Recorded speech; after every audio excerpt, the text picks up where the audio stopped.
Operation Sindoor కు international media మంచి coverage ఇచ్చింది. పాకిస్తాన్ ఉగ్రవాద స్థావరాలపై భారత సైన్యం మెరుపు దాడులు చేసిన విషయాన్ని అన్ని అంతర్జాతీయ పత్రికలు ప్రముఖంగా ప్రచురించాయి.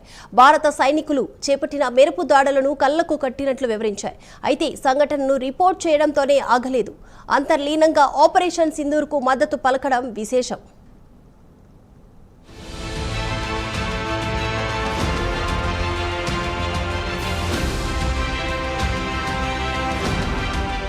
ఇంటర్నేషనల్ మీడియాలో ప్రముఖంగా వచ్చిన వార్త ఏదైనా ఉంది అంటే అది ఆపరేషన్ సింధూరే.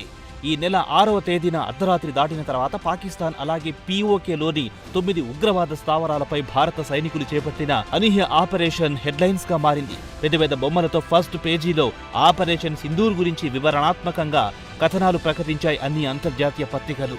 వీటిలో CNN, New York times, BBC, associated press, Reuters సంస్థలు ప్రముఖంగా ఉన్నాయి. వీటిలో ఒక్కో పత్రిక ఒక్కోలా ఆపరేషన్ సింధూర్ ను సపోర్ట్ చేసింది. అయితే భారత్ చేపట్టిన సైనిక చర్యకు దాదాపు అన్ని అంతర్జాతీయ పత్రికలు పరోక్షంగా మద్దతు పలకడం విశేషం.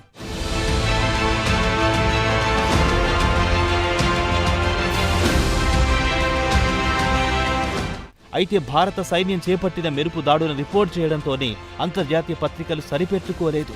అసలు భారత్ ఎందుకు మెరుపు దాడులు చేయాల్సి వచ్చిందో కూడా విశ్లేషించింది. పెహల్గాం ఉగ్రదాడి ఘటన జరిగిన 2 వారాల తర్వాత ఆపరేషన్ సింధూర్ పేరుతో సైనిక చర్య చేపట్టింది భారతదేశం. దీంతో సహనం కోల్పోయిన భారత్ చివరకు అంతిమ అస్త్రంగా ఆపరేషన్ సింధూర్ చేపట్టిందని పరోక్షంగా తెలియజేసింది.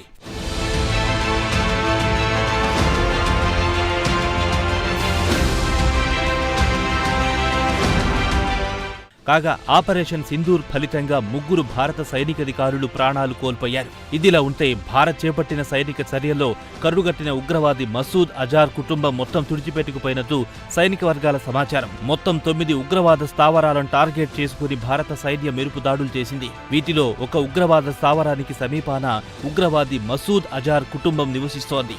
భారత్ ప్రయోగించిన క్షిపణి ఢీకొట్టడంతో ఆ ప్రాంతంలో నివసిస్తున్న మసూద్ అజార్ కుటుంబం మొత్తం తుడిచిపెట్టుకుపోయింది.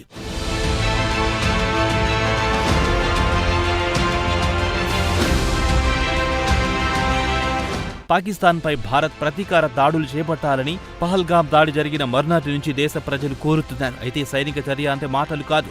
సైనిక చర్యతో అనేక అంశాలు ముడిపడి ఉంటాయి. వీటన్నింటిని పరిగణలోకి తీసుకోవాల్సి ఉంటుంది. తర్వాతి కాలంలో మన దేశ పౌరుల ప్రాణాలకు ఎటువంటి ఇబ్బంది రాకుండా చూసుకోవాల్సి ఉంటుంది. పరోక్షంగా అనేక ప్రపంచ దేశాల ఆమోదం తీసుకోవాల్సి ఉంటుంది. ఏ పరిస్థితుల్లో తాము సైనిక చర్య చేపట్టాల్సి వచ్చిందో లోపాయికారిగా వారికి వివరించాల్సి ఉంటుంది. దీంతో పాకిస్తాన్పై భారత్ ప్రతీకార దాడులకు దిగడంలో జాప్యం జరిగింది.